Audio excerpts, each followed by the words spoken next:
Assalamu alaikum. Alors, je vous propose le problème de synthèse suivant lié par rapport aux oscillateurs harmoniques, ici cas des ressorts horizontaux. Alors, je vous laisse tout d'abord découvrir l'énoncé et on va se retrouver dans quelques secondes pour la résolution.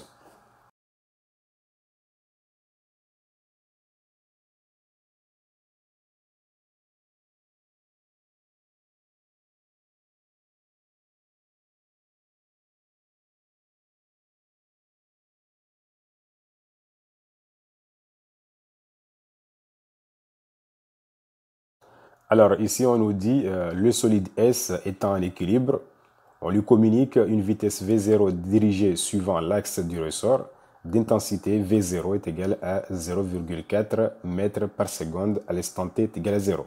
Question demandée, établir l'équation différentielle du mouvement du centre d'inertie du solide S. Alors, pour déterminer l'équation différentielle du mouvement du centre d'inertie du solide S, dans un premier temps, il faut tout d'abord faire l'inventaire des forces appliquées par rapport au solide S. D'accord? Le solide S est soumis ici à son poids P, à la réaction R, ainsi qu'à la tension T du ressort. Alors ici, on applique le théorème du centre d'inertie et on va projeter cette relation vectorielle suivant l'axe OI, on est d'accord? Ou bien suivant l'axe X. Et de là, on trouve moins T est égal à mx2 point. X2 point est égal à ici à l'accélération A, on est d'accord? Donc, on sait que la tension T du ressort est égale à K fois X, on est d'accord? Et maintenant, en ramenant donc moins T vers l'autre membre, on trouve ici mx2 point plus T est égal à 0. Et en remplaçant l'expression de T, on trouve ici kx plus mx2 point est égal à 0. Et de là, maintenant, vous pouvez diviser cette équation par m. Et là, vous pouvez tirer l'équation différentielle du mouvement du centre d'inertie G du solide S. On y est. Alors, la question suivante ici, on nous demande d'en déduire l'équation horaire du mouvement DG en précisant les valeurs de l'amplitude maximale, de la pulsation propre et de la phase initiale. Alors, cette équation différentielle a pour solution x dt est égal à xm cosinus d'oméga 0t plus phi, ou bien x dt est égal à xm sinus de oméga 0t plus phi. D'accord. Là, maintenant, xm représente l'amplitude maximale. D'accord. Oméga 0 représente la pulsation propre. Phi représente la phase à l'instant t est égal à 0, c'est-à-dire la phase initiale. Alors, la valeur de l'amplitude maximale ici peut être déterminée en utilisant la conservation de l'énergie mécanique, puisque nous avons un système qui est harmonique, on est d'accord? En négligeant les frottements, donc le système devient harmonique, on y est. Donc, comme le système est harmonique, on peut utiliser la conservation de l'énergie mécanique. Alors ici, vous avez l'énergie mécanique initiale est égale à l'énergie mécanique finale. L'énergie mécanique initiale est égale à l'énergie cinétique initiale. L'énergie mécanique finale est égale à l'énergie potentielle finale. On est d'accord? Et de là, vous pouvez tirer donc Xm. Donc Xm est égal à V0 racine carrée de M sur K. On est d'accord? Et dès l'après calcul, on trouve Xm est égal à 0,04 mètres. On est d'accord? Alors maintenant, on va déterminer la valeur de la pulsation propre. Alors ici, comme l'équation différentielle que nous avons ici représente l'équation différentielle d'un système harmonique, alors K sur M représente ici la valeur de la pulsation propre au carré. On est d'accord? Donc on peut écrire ceci. Oméga 0 au carré est égal à K sur M. Et de là, on peut tirer oméga. Alors oméga 0 est égal à racine carrée de K sur M. Et après calcul, on trouve une valeur de 10 radians par seconde. On est d'accord? Alors, en remplaçant K sur M par sa valeur, donc l'équation différentielle devient x2 point plus oméga 0 carré x est égal à 0. Donc, vous avez ici la forme générale d'une équation différentielle d'un système harmonique. On y est. Alors, la question suivante est de déduire la valeur de la phase initiale. Alors, cette phase-là, elle est déterminée en utilisant les conditions initiales. Alors, à l'instant t est égal à 0, x0 est égal à 0, on est d'accord? Et v0 est égal à 0,4 mètres par seconde. On est d'accord? Alors ici, à l'instant t est égal à 0, le solide est à sa position d'équilibre. Donc, x0 est égal à 0. On est d'accord? Puisqu'on lui communique une vitesse v0 d'intensité égale à 0,4 mètres par seconde. Donc, à l'instant t est égal à 0, x0 est égal à 0. Alors là, on revient ici, on remplace là où nous avons t par 0, on trouve x de 0 est égal à xm cosinus de oméga 0 fois 0 plus phi. Donc, on va trouver x0 est égal à xm cosinus de phi. On est d'accord? Or, xm est différent de 0, alors ça sera cosinus de phi qui sera égal à 0. On est d'accord? Or, mathématiquement, on sait que cosinus de phi égale à 0, c'est seulement si phi est égal à pi demi ou bien phi est égal à moins pi demi. Alors, parmi ces deux valeurs-là, quelle est la valeur à retenir? D'accord. Alors, la valeur à retenir ici, c'est la valeur telle que la vitesse V0 soit supérieure à 0. D'accord. Alors ici, on va remplacer. Donc, pour phi est égal à pi demi, on remplace ici. Donc, on aura V0 est égal à moins xm oméga 0 sinus de pi demi. Or, on sait que sinus de pi demi est égal à 1. Donc, on trouve combien? On trouve V0 est égal à moins xm oméga 0. Ici, inférieur à 0. À rejeter. D'accord. Alors, maintenant, donc, pour phi est égal à moins pi demi, on sait que sinus de moins pi demi est égal à moins 1. Donc, moins 1 fois moins 1, ça nous donne ici plus. Donc, V0 est égal à xm oméga 0, supérieur à 0. Donc, la valeur de phi à retenir, c'est phi est égal à moins pi demi. Pourquoi? Parce que pour phi est égal à moins pi demi, la vitesse V0, elle est supérieure à 0. Puisque l'instant t égale à 0, la vitesse initiale, elle est positive. On est d'accord? Là, on trouve phi est égal à moins pi demi. Elle est là où vous pouvez maintenant compléter l'expression de la loi horaire du mouvement en remplaçant xm par sa valeur, oméga 0 par sa valeur et phi par sa valeur. On y est. Alors, la question suivante. On nous demande ici d'en déduire à la date t l'expression de l'énergie mécanique totale du système ressort plus solide, on est d'accord, en fonction de K, M, X et V. Alors, par définition, l'énergie mécanique est égale à l'énergie cinétique plus l'énergie potentielle élastique plus l'énergie potentielle des pesanteurs. Or, l'énergie cinétique est égale à 1 demi mv au carré. L'énergie potentielle élastique est égale à 1 demi kx au carré. L'énergie potentielle des pesanteurs est égale à 0 puisque le système ici oscille sur le sol horizontal. On est d'accord? Comme le ressort ici oscille sur un plan horizontal, alors son énergie potentielle des pesanteurs est égale à 0. On est d'accord? Alors, la question suivante, on nous demande ici d'établir l'expression de l'énergie mécanique en fonction des K et des XM. Alors, pour ce faire, on va reprendre l'expression de l'énergie mécanique, on est d'accord? Sachant que V est égal à ici à moins XM oméga 0 sinus d'oméga 0t moins pi demi, et X est égal à ici à XM cosinus d'oméga 0t moins pi demi, on est d'accord? Alors, on remplace V par son expression, on remplace X par son expression, et de là, on aboutit à l'équation suivante. Alors ici, il faut constater que m oméga 0 au carré est égal à k. On est d'accord? Puisque oméga 0 au carré est égal à k sur m. Donc k est égal à m oméga 0 au carré. On y est. Donc là où nous avons m oméga 0 au carré, on remplace par k. De là, donc, on trouve l'expression de l'énergie mécanique suivante. Et de là, vous pouvez factoriser par 1 demi kxm au carré. On est d'accord? En factorisant par 1 demi kxm au carré, on trouve l'expression de l'énergie mécanique suivante. Alors ici, vous avez sinus carré de oméga 0 t moins pi demi plus cosinus carré de oméga 0 t moins pi demi qui est égal à 1. D'accord? Et de là, on aboutit à l'expression de l'énergie mécanique suivante. Ici, vous avez K qui est le coefficient de l'odeur, donc est une constante. On est d'accord? XM et l'amplitude maximale est une constante, alors EM est une constante. On y est. Donc là, vous avez EM est égal à 1 demi KXM au carré. Alors, la question suivante nous demande de retrouver l'équation différentielle établie dans la question numéro 1 à partir de l'expression de l'énergie mécanique EM. D'accord? Comme l'énergie mécanique EM est une constante, alors on va prendre son expression en fonction de x point et x. D'accord? Donc, on a ici EM est égal à 1 demi mx point au carré plus 1 demi kx au carré. On est d'accord? Égal à une constante. Maintenant, on va dériver chaque terme constituant donc l'énergie mécanique.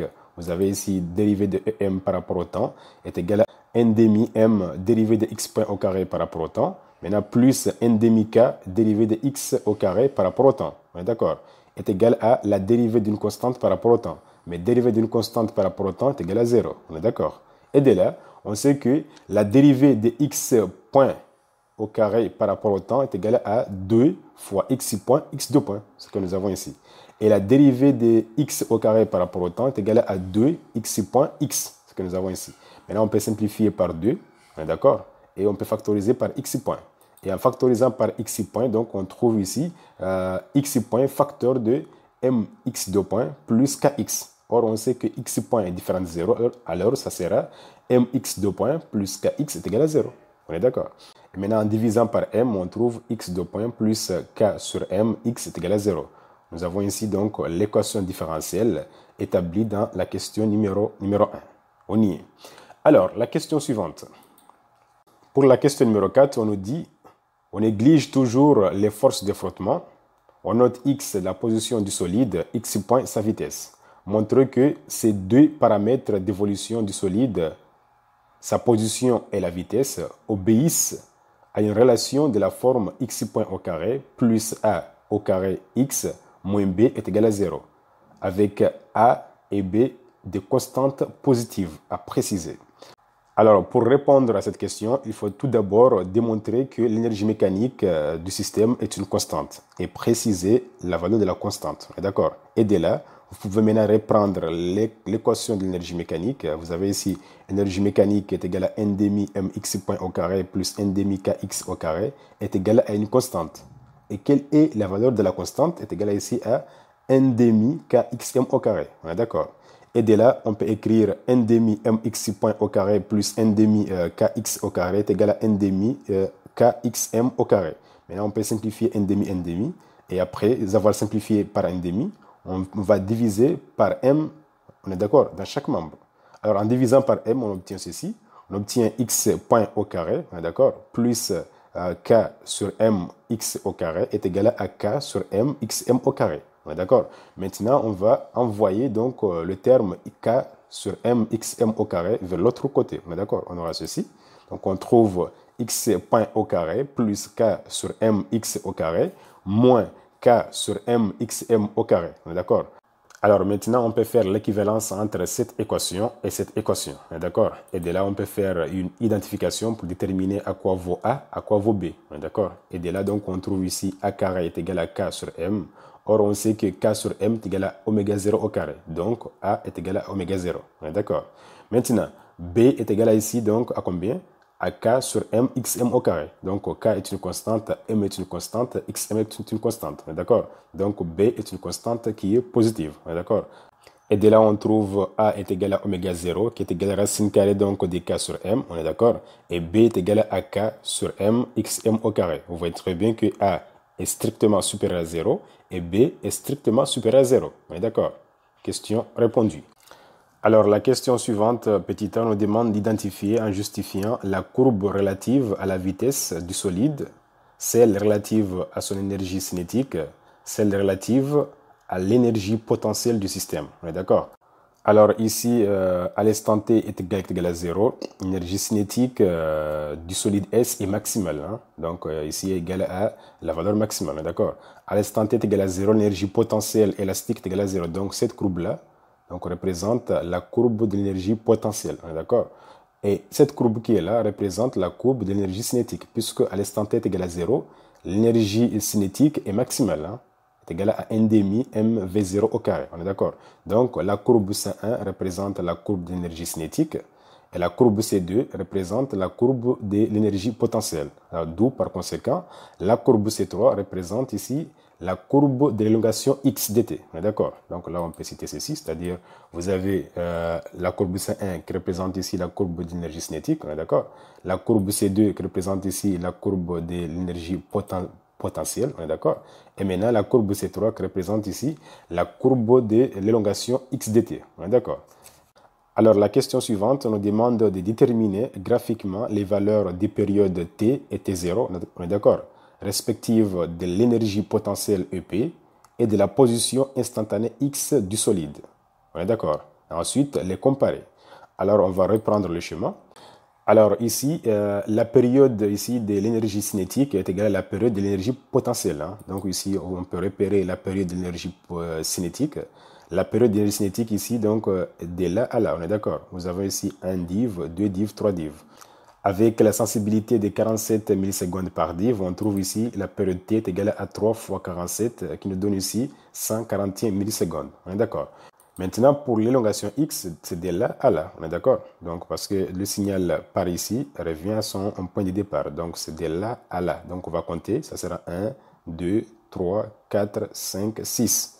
Donc, ici, nous avons 6 divs hein, avec une sensibilité de 47 millisecondes par div. On trouve ici T0 est égal à 6 multiplié par 47. Après calcul, on trouve une valeur de 282 millisecondes. Et de là, qu'est-ce qu'on peut constater? On constate simplement que la période T0 est égale à 2 fois la période T. D'accord? Vous avez ici 3 fois 47 et 6 fois 47. Donc, T0 est égal à 2 fois T. D'accord? Alors la question suivante, on nous demande de déterminer en millijoules la valeur de chaque division de l'axe des énergies. Alors ici, on sait que à l'instant t est égal à 0, l'énergie cinétique est maximale. On est d'accord? Donc on peut écrire ceci, c'est-à-dire énergie cinétique est égale à ici à 1 demi mv0 au carré. On est d'accord? Nous avons la vitesse à l'instant t est égale à 0 qui est égale à 0,4 mètres par seconde. Et après calcul, on trouve une valeur de 0,008 joules. Et en millijoules, ça nous donne ici 8 millijoules. On est d'accord? Comme ici, nous avons 3 divs, nous avons 1 div, 2 divs, 3 divs. Alors, on peut écrire ceci. Énergie cinétique sur le nombre de divisions est égal à 8 sur 3. Le nombre de divisions est égal à 3, on est d'accord? 1, 2, 3. Donc, vous avez 8 divisé par 3. Ça nous donne ici à peu près égal à 2,67 millijoules par division. Alors ici, chaque division correspond à peu près à 2,67 millijoules. D'accord? Ici, c'est 2,67 millijoules. Là aussi, c'est 2,67 millijoules. Et là, ça fait 2,67 millijoules. Et de là, donc, pour avoir l'énergie cinétique maximale ici, on prend donc 2,67 multiplié par 3. D'accord? Et de là, on trouve à peu près égal à 8 millijoules. Alors ici, la sensibilité horizontale est égale à 47 millisecondes par div. La sensibilité verticale est égale ici à 2,67 millijoules par div. On y est.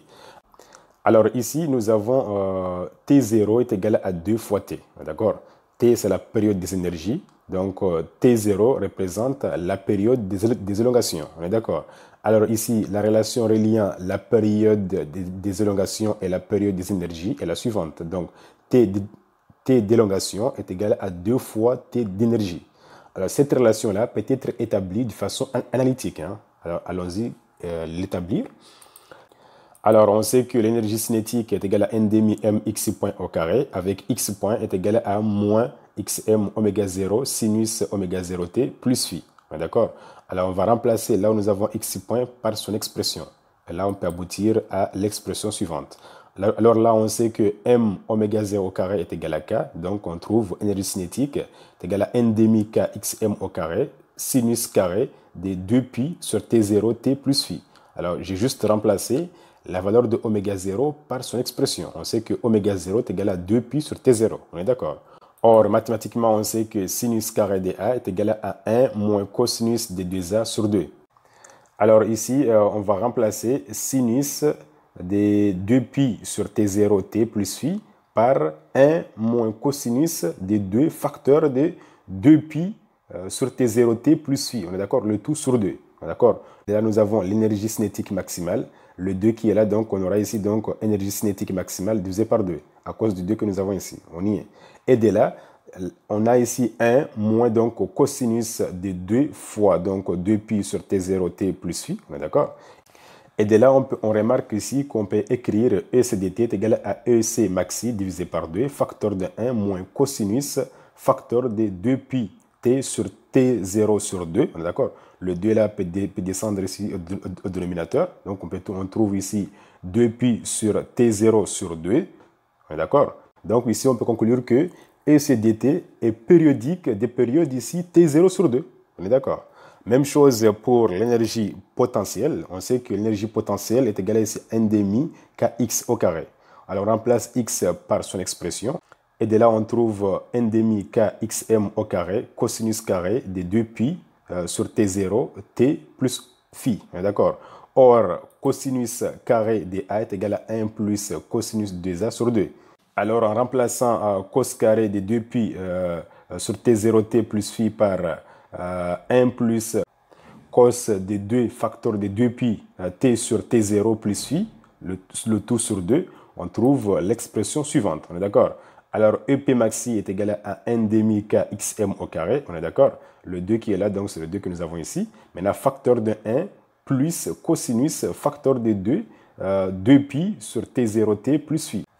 Alors ici, on peut écrire encore EPT est égal à EP maxi sur 2, facteur de 1 plus cosinus de 2pi t sur t0 sur 2. D'accord? Le 2 qui est là peut descendre ici sur 2.